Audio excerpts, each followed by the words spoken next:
Ahmed Khaireddine, c'est quelqu'un que je considère comme étant très important. Je me suis intéressé à lui depuis que j'étais à l'université, que depuis que je faisais mes études à l'université.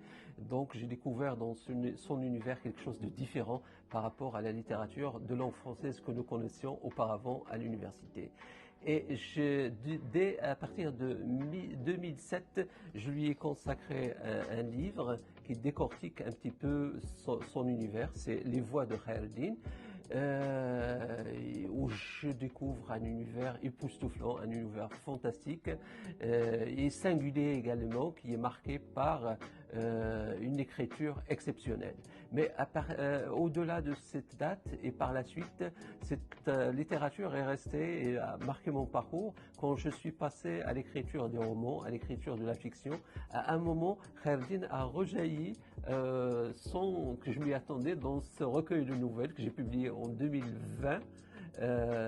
Qui s'intitule Les Djellabas vertes se suicident, dans une nouvelle où je parle, qui s'intitule Diogène, Khaireddine et moi, où je parle un petit peu de Khaireddine et de son caractère un peu particulier. Et tout à fait récemment, donc 2024, j'ai publié ce roman qui s'intitule Sacré personnage et qui est inspiré à la fois de l'œuvre et de la vie de Khaireddine, où un des personnages, je suis inspiré de Agoun Chiche, que j'appelle ici Agoun, qui est sorti d'un des romans de Khaireddine, que j'appelle ici Khair, et qui va partir chercher ce sacré personnage pour régler ses comptes avec lui.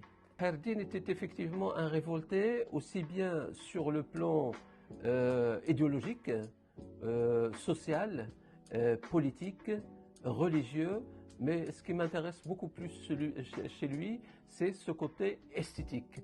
Khaireddine, c'est quelqu'un qui avait commencé, quand il était au lycée, etc., par écrire des alexandrins. Donc on ne peut pas être plus classique.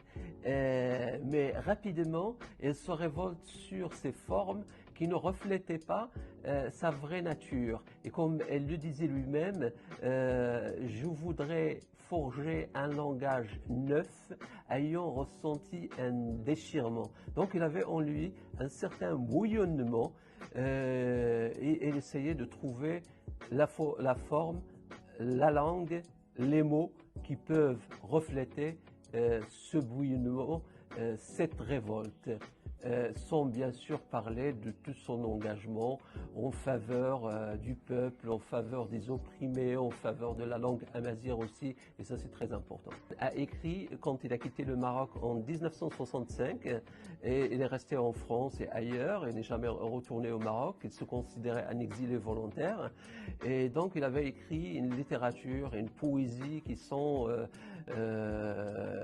particuliers, qui sont aussi bien révoltés, qui sont exceptionnels, où il mélangeait à la fois les genres, où il y avait beaucoup une charge poétique très importante.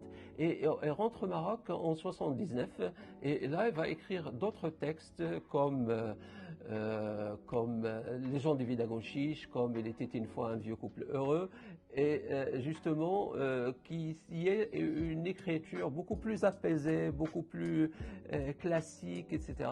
Et donc là, le choix est vite fait, c'est que je préfère ce qu'il a écrit avant son retour de l'exil, et notamment dans cet ensemble, il y a un roman qui me plaît beaucoup, c'est Le Déterreur. Le Déterreur, c'est l'histoire d'un bonhomme pauvre, etc., dans la région de Tafraout, qui déterre les morts pour les manger. Pourquoi ça me plaît cette histoire? C'est tout simplement parce que c'est un peu le travail que fait Khaireddine, c'est déterrer une culture pour la mettre en valeur, pour l'interroger, pour un peu le sélectionner, pour chercher l'or dans tout ce magma, dans tout ce mélange, dans tout ce...